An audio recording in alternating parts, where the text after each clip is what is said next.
Hello, my name is Megan Wirtz. I'm a marketing coach and consultant at Confluence Art Solutions. With me is founder and CEO of the company, Lynette Shy.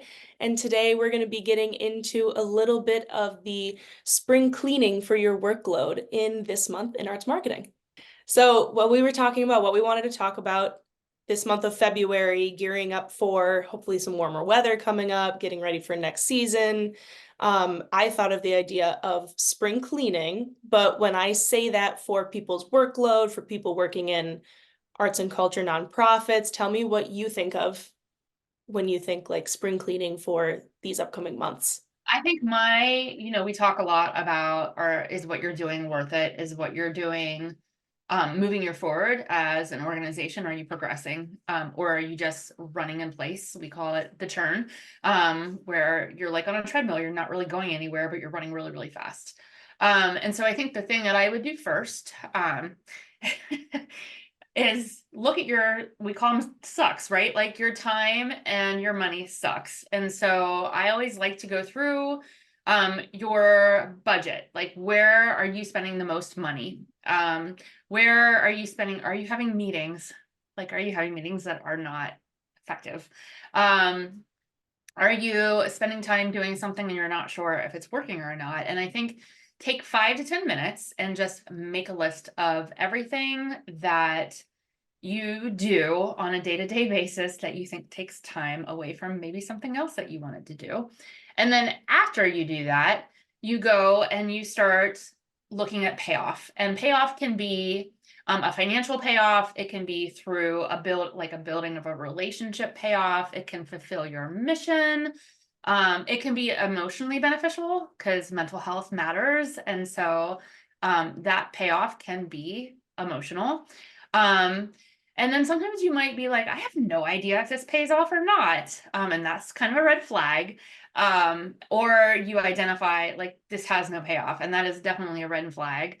And that probably takes about another 15-20 minutes. So now you have your list of all of the things that are sucking time or money and the payoffs that are associated with all of that. So now we're going to go into like prioritizing and eliminating things.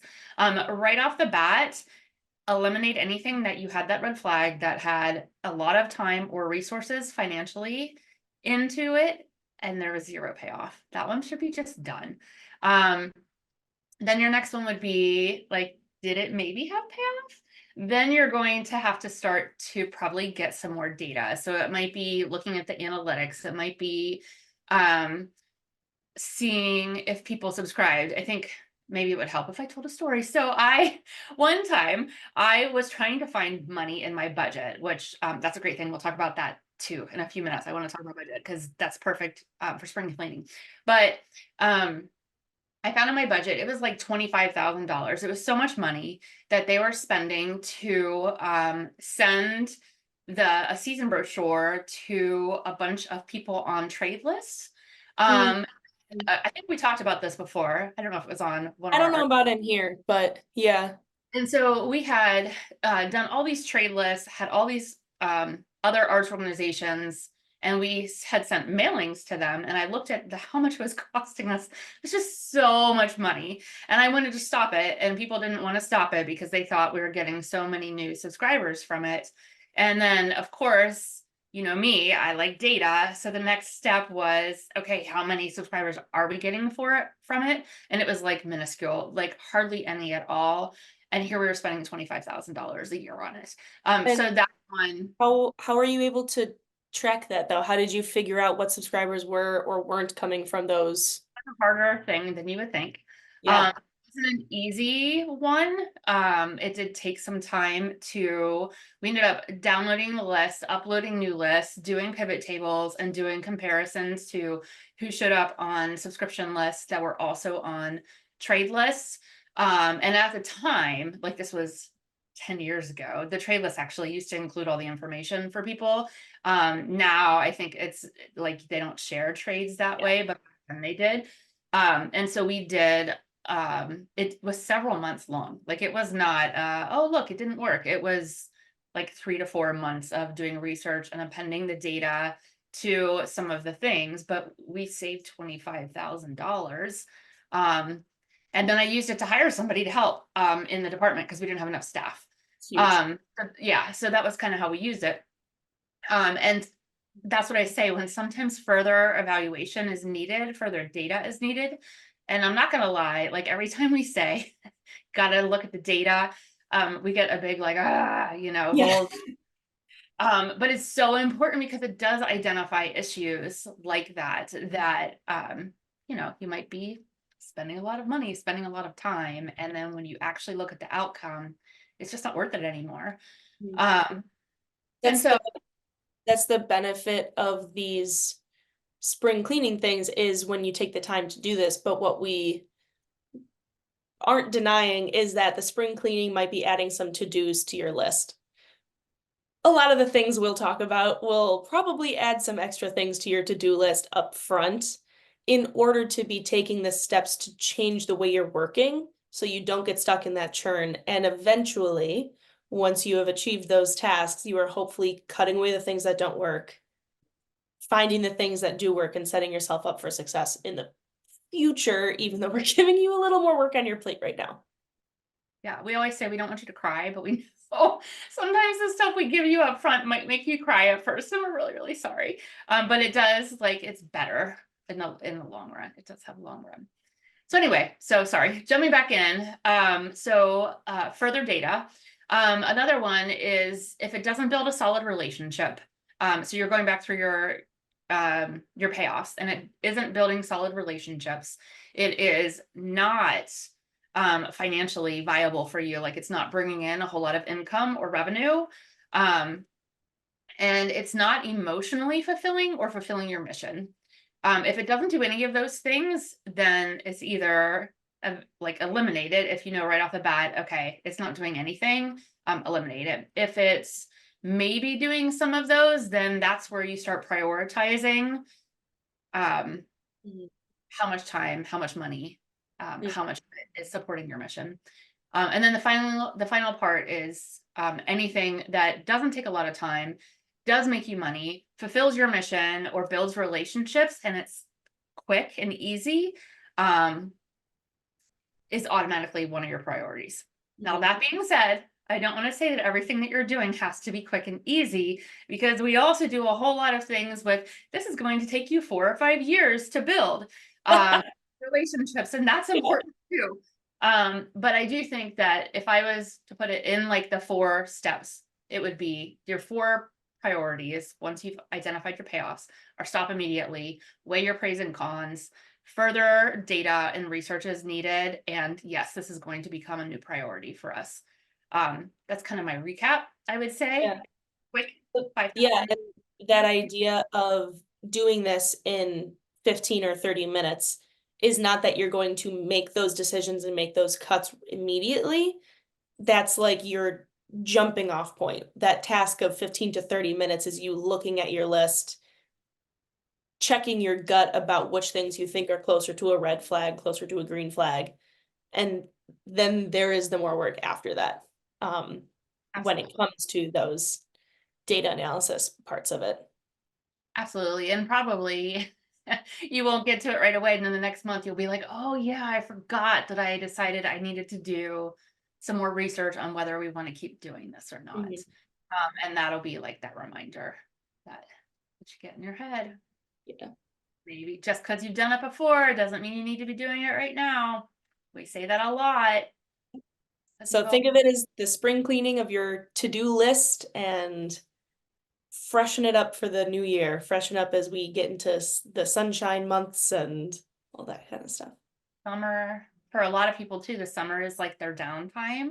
Mhm. They're like, we'll get so much done over the summer, but it goes so fast. And before you know it, like you're in July. And if you're in July and you have a September opening and you have September things, when you're back in July, you're working that like it's back to normal. So Mhm. and usually July, this is my nice little transition into budget conversations, right? Yes. July is usually the new fiscal year for a lot of arts organizations. And so right now, most of them, or I say a lot of them would be identifying their budgets Mhm. for 24, 25. So, I don't know, is there anything, I know you've been in a lot of these meetings lately with me where we talk about budgeting or, where you should be prioritizing your money. Is there Mhm. anything that we talk about that is surprising to you? Um, I wouldn't say surprising, but I think the thing that's standing out to me right now is how important it is to be versatile in your advertising efforts, where you're putting your money. And I was actually just able to give a little presentation about like prioritizing small budgets for advertising and whether they go into more traditional forms of media or more digital forms of advertising. And I think one of the things that I've been getting stuck in recently is when I think digital advertising, I think Meta, Instagram, and Facebook. And I start to get a little tunnel vision for myself about the fact that we could also be distributing budget into other digital platforms in order to reach people in different ways or reach the same people in different ways. Um, and so starting to look into the possibility of things like, well, of course, Google grants or paid Google ads, and then also starting to look into what it takes to get an ad on Spotify or Pandora or an ad on Hulu, or starting to use your Google Ads account towards YouTube pre-rolls or shorts and stuff like that, um, as well as your social media ads about if you're venturing into TikTok, or maybe you start experimenting with like Pinterest if you feel like that's something that might be applicable to what you do. Um, don't get too pigeonholed, and just look into what might be a possibility, what you might be able to afford, what you might be able to get out of it, and what new type of people you can reach. Because I think what we're seeing is the audiences that you have right now are hopefully very well captured and becoming lifelong fans. It's the act of capturing new audiences and finding new ticket buyers or purchasers or customers or donors or those things that seems incredibly difficult right now. Um, Thinking about the meta ads that I've been running lately, I'm starting to see slightly lower reach, and I think part of that could be to blame, if I say that word, could be to blame on the AI tools as they're learning on Meta about the best ways to serve it to different people. But I think we're in that time of year as winter is kind of staying heavy on people and we're all waiting to emerge from it, that people are hesitant to explore just a little bit. And right now, as you're wrapping up a season and about to launch a new one or announce a new one, capturing new people is super important, but also very challenging. Yeah, and I think there's some, side note, we're a little bit off of budget right now, but Yeah. uh is it Wolf Brown? I'll find it and link it below. But there was a study that came out about audiences and how they view themselves as arts, Mm. like lovers and arts, you know, Consumers. and consumers, that's the word I was looking for. Mhm. Thanks. Yeah, as arts Yep. consumers. And how arts organizations view their patrons as arts consumers. And then there's kind of a disconnect there.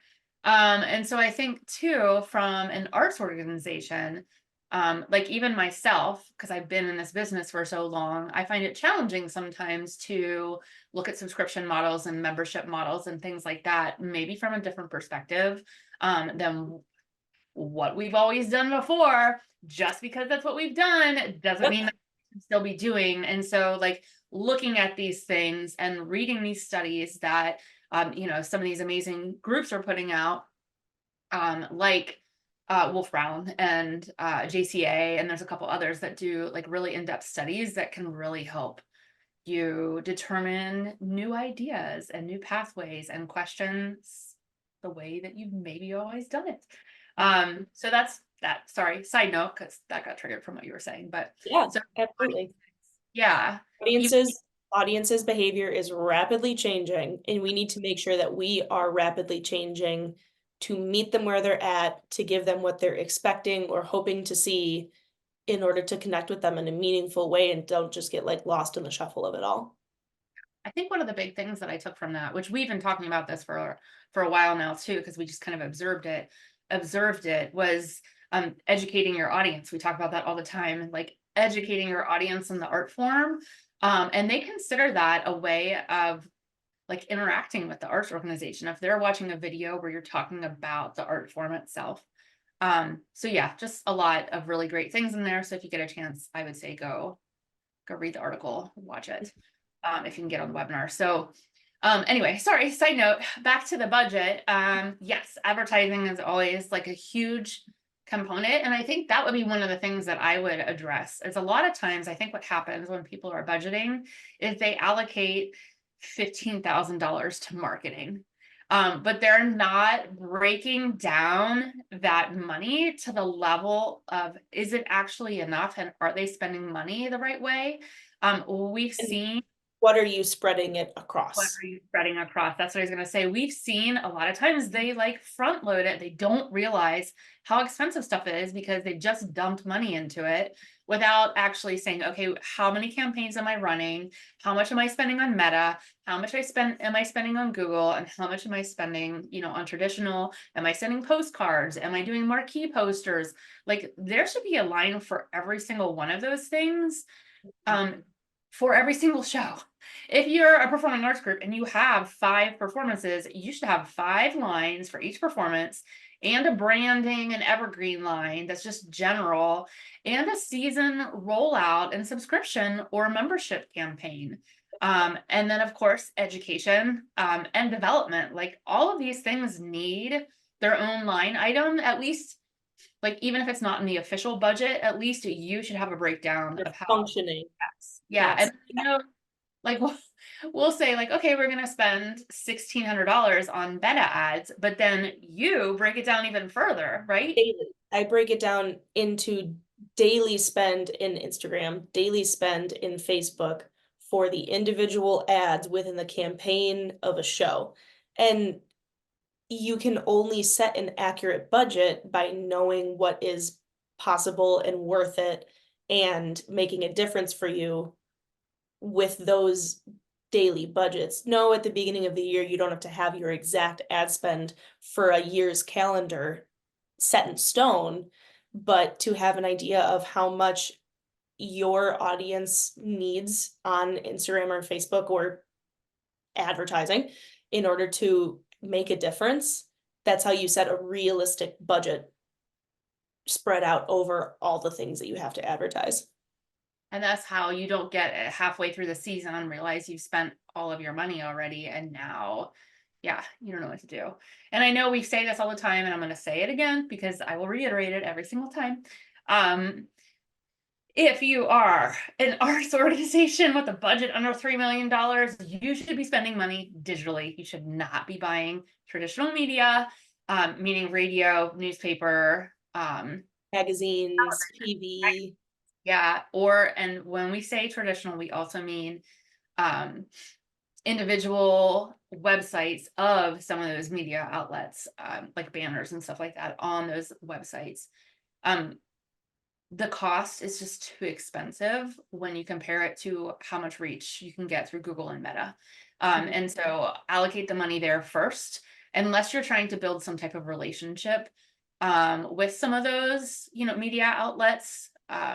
Generally speaking, and of course, we always say there are always, nuances to that, and it varies from, arts organization to arts organization, but generally speaking, digital is the most cost-effective way for you to spend your money. And when you only have a couple $1,000s, when you only have $1,600 to spend on a show for advertising, you can't afford to buy a half-page ad that's going to cost you $700 that's going to run like one time, when you can run 7 weeks of ads on a social media network for that same amount of money and have Yeah. much wider few. So if you're a radio station or a magazine outlet, I'm sorry that I'm saying that, but it really, really is a struggle for the smaller arts organizations because of budgets. because of budgets. It's only, yes, because of budgets. Yeah. Once you have a large budget, absolutely, you should be diversifying where you're advertising. But when you have those small budgets, um, it's just really, really expensive. But when you look at the portion of your budget and you're spending, 70% of your advertising budget on newspaper and print ads that are only going to run like that one time that person happens to pick it up and leaf through it, it's just not as effective. So It's the pro con list that you took us through at the beginning of this conversation. yeah. You look at the resources going in and you look at the payout coming off of it, Yep. payoff coming out of it, and decide what's the most valuable use of that resource. And the resource we're talking about is money. So it's tough. Especially because stuff costs more now too. I mean, just generally speaking. So the budget that you had before is even more important that you can reserve what, reach people that you need. What else do we think about or talk about from spring cleaning?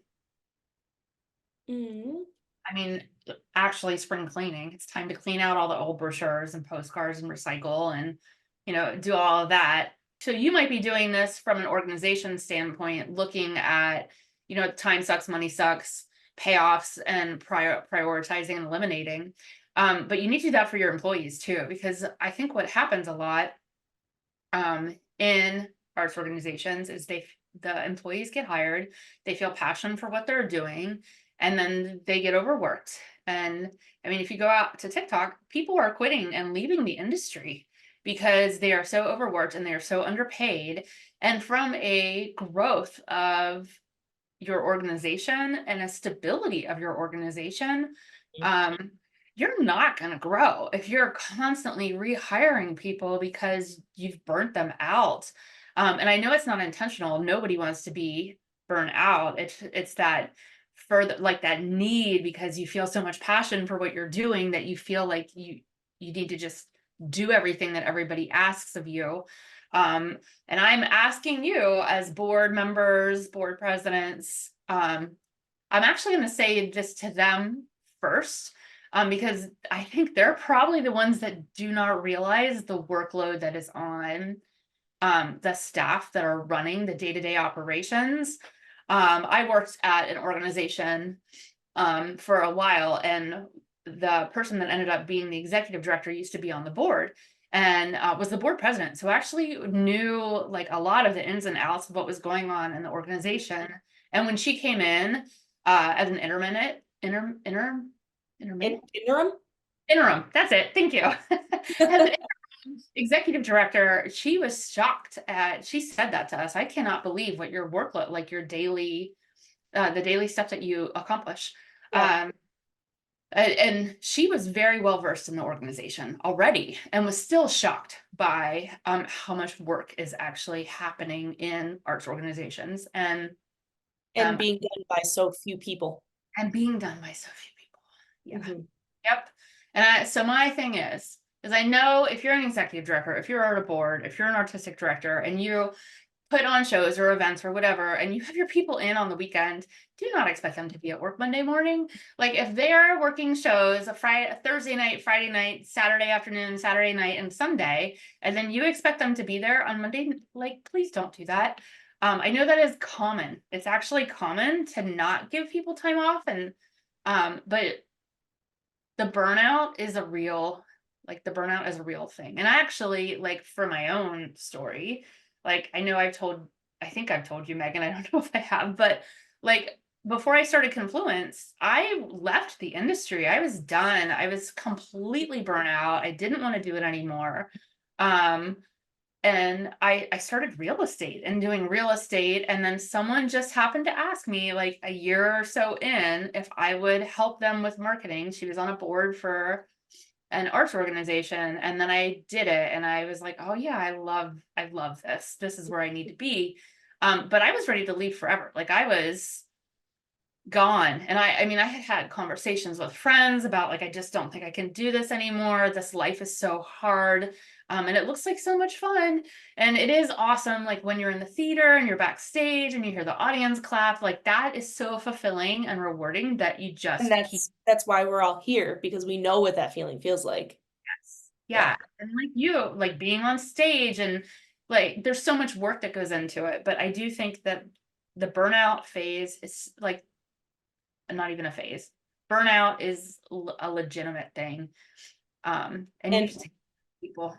being on the outside of individual organizations as a client serving firm, I guess you could call us, what's so sad is when you see a really great employee leave somebody that we're working with because of the workload and the expectations and things. To see somebody really great leave because of burnout is not only jarring to the organization, but just like it's sad when you see amazing people end up leaving something that they were once so passionate about because of the way that the work is set up. Yep. We burn them out. Mhm. Don't Burn, lose your good people. yeah. And They're don't, they're a I, valuable resource. The one I always try to remind myself and remind others is the same way that we strategize with our time and our money, probably more our money than anything. We also need to strategize our people and their efforts and their energy and who they are, because they are a very valuable resource that we need to respect more than the other things that we also tend to track a little bit more so. and invest in them. Like that's part of it too. So personal growth too. A lot of times when you have small budgets, you're like, well, I can't invest in sending anybody to this conference or, allowing them to do this certain type of training or giving them the raise that they deserve, knowingly. It's hard to invest that money there. But again, like let's prioritize. We're going back to our whole spring cleaning thing, right? Like they're a valuable resource. Mhm. They're the relationship that you have with them and the relationship with that they have with the organization and the patrons in the organization and Their knowledge and experience with the organization. the institutional knowledge, If they're right? in a groove. Mhm. Yes. Yeah. Um, that can be very detrimental if it leaves. Like when that institutional knowledge leaves, You're and you're starting from ground zero with a new person. yeah, who has none of that. And I mean, we've been together, like worked together for what, 18 months, 2 years, like 18 months ish Yeah, now. we're like approaching 2 years. Yeah. And I bet I'm gonna put words in your mouth, but Yeah, I'll answer. I'll let Like you know. it probably took you a full year before you felt like, yeah, Oh, yes. yeah. And to think about it from our experience, like every time we start with a new client, it's an adjustment period of I'm like, okay, I know we've done this before, but learning and getting used to a whole new organization takes time because we're human. And if you're going through that process of training somebody new consistently because you're not taking care of the people that you already have there. And granted, people leave for a lot of different reasons. People retire, and we hope they make it all the way to a happy, healthy retirement. And so then you're going to have to go through new people always. But it's about not doing it, not going through new people for the wrong reasons consistently. Not Um, losing good people because you didn't treat them well mhm. through no intention. I think a lot of it is unintentional.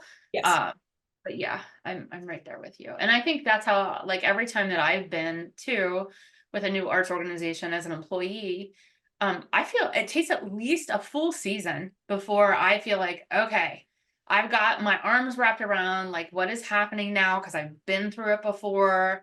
Um, and it's not an easy process. Like you just even the ebb and flow of the timeline of how a season rolls. People are part of your growth, and I love the metaphor of like which came first, the chicken or the egg, for these kind of things, because it's that idea of balancing your resources, your energy, your time, your people, and your money by investing in your people. Even though we track cost and see costs as losses towards your growth or your stability or your budgets kind of thing. Those costs are what push you forward with the stability and the ability to grow and to continue in a smooth way. So you have to do the chicken or the egg thing. You spend in order to invest in good people and good work, which gets you more money, which then you reinvest into the company. And if that makes sense. In my head Yeah. it does, but I don't know if it translates out loud. And I think my thought on that is it's both. You invest in both, right? Mhm. Anything you're looking forward to besides the fact that you're getting married? Yeah. I'm looking forward to seeing a lot of art this year. I am starting to get more connected with my arts community here in Buffalo. And because I went to school in Columbus, Ohio, I went to the Ohio State University. And then I danced in Chicago for a little bit, and then I came home. And of course, COVID was in the middle of all of that. So now that I'm back in Buffalo consistently for the first time in 8 years-ish, 8-ish years. I have the time to reconnect with the arts community that I wasn't able to discover when I was in high school and under 18 and all that stuff. And so I'm excited to explore new performances, new arts experiences, and discover people and meet people. And I'm ready to like fill my calendar with art again, which I love having the ability to do and the excuse of it being work, It's your which is job. hard. Yeah. Yeah. And so I'll make that pitch to everybody. Being in the arts in the same way that we get burnt out with work, sometimes going to either your own organization's arts events or others starts to feel like work, but try to go to them and remember why you chose to work at an arts organization. What got you into your type of art? How did you discover it? What was your passion to it? And what was the passion that made you want to work in it? Use other people's passions to kind of reconnect with it too. Fill your time with going to your to art in your community because we're finding such amazing pockets of artwork all over the country. And our job is to find the communities that want to tap into that and are just waiting to find it and connect with it and love it. So no, you don't have to think that buying a ticket to somebody else's, if you're a performing arts organization, you buy a ticket to another performing arts organization. No, that's not giving money to your competitor. You're supporting an arts organization. You're supporting an arts community around you and helping arts thrive around your own community. Yep. I believe that wholeheartedly. Mhm. Yeah. So, and then it's just a really good excuse to go and enjoy some art. And then you bring somebody, you bring a date, you bring a friend, you bring a family member. Mhm. You just fill your weekend with art, which is what we all want everybody else to do anyways. So we should be listening to our own advice and do it. I'm looking forward this. It's not quite here yet, like there's a while, but I like conventions. So I Mhm. like to go to conventions and learn what's new and see the studies. I'm a visual person, and so I find it so much easier to be like in the moment in the convention and like learning all the new trends and things. So I'm looking forward to that. And Certainly. connecting with people. And connecting with people. Yeah, Mhm. other people. That's a big thing. I think that a lot of arts marketers and arts leaders have told us like over and over again, they feel very alone. Um, Mm, world, like so alone. They're or two man shows, like person, I should say one and two person shows. Um, Meaning not show like on stage show, but like they're running the whole organization, all aspects of it by themselves or with just like one other employee. And then it's lonely. And mhm. so I think when you are going to other arts events and arts organizations, like talk to the people that are there and that work there because they might be feeling the same way. Yeah. Um, I we've feel had like I feel like if there was a meme for that experience, it's the all the Spider-Men pointing at each other in the circle. Do you know what I'm talking about? talking about Like It's that idea of when you're like, oh my gosh, I hate when blah, blah, blah. And then another person who has a similar job to you goes, me too. And you're like, wait, I thought I was the only one that was crying under my desk about this. And you're like, no, we're all crying under our desk about it. Uh, And I guess you could call it trauma bonding, but what we are here to do is get rid of that trauma, get rid of the tears, and then we all just get to connect and share our ideas and be creative with each other and that kind of stuff. yeah. That Yep. being said, we do say, like, for real, if you ever just like, I can't take it and I need to talk to somebody, send us a message. Like, we'll talk. Like, we've been there. We know what you're going through. And if you just need to vent and you can't vent, with your inner circle, by all means, let us know. We're here for a vent if you need it. Mhm. So, Helps us learn what kind of problems we can help solve. yeah. Mhm. Anything else that you can think of that we should bring up this month? Hmm. Based on something I learned literally the day after I gave the presentation recently, one of the things that I talked about prioritizing our resources, what to do with your limited resources. One of the things I talked about was organic posts versus boosted posts versus paid advertisements. Organic posts are your daily posts. We have all of our best practices and things to look at in there. No money associated with it. If you have a budget going towards boosted posts right now, highly, highly, highly recommend putting that into paid advertisements.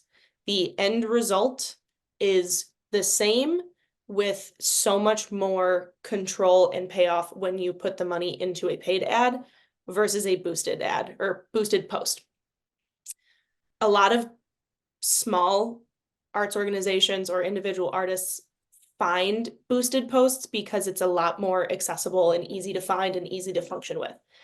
What was that? I said, Dave, just press a button and Yeah, they yeah. make it nice and easy. Of course, they want to make it easy to take our money. No problem.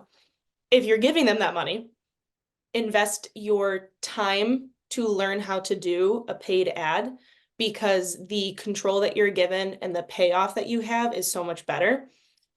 I gave that speech at the presentation, and then the next day I learned that there is a not discrepancy. Apple and Meta, Facebook and Instagram, could not come to a meeting about the payment of boosted posts in app. So if you are in your Facebook or your Instagram, and then probably your Threads app at this point, if you're in those apps on an Apple mobile device, it is considered an in-app purchase, and Apple's rules profit from that. Apple will take a portion of your payment for themselves. And so now Meta is strongly advising if you don't want your money going towards Apple and totally going towards the advertisement that you're paying for, utilize desktop, or if you're on Apple, Safari, your web versions of Facebook and Instagram as opposed to purchasing boosted posts in the app. As far as I can tell, this is only for boosted posts, which just reinforces my idea of if you're putting money into boosted, put your money into paid ads. And do it on a desktop. And do it on a desktop. Which, if you're working for an organization, hopefully you have the ability to do as you're working your 9 to 5 and beyond. Try to resist the urge to be on your phone and boost a post within the app because your money will not go as far. Good to know. So that was a new discovery, and we'll see. I think that is just rolling out now slash very recently or just about to. So it's very fresh information. We'll see how that pans out. We'll see how it all takes effect. But that's the heads up we've been given. Yep. Mhm. All right. I think we talked enough for today.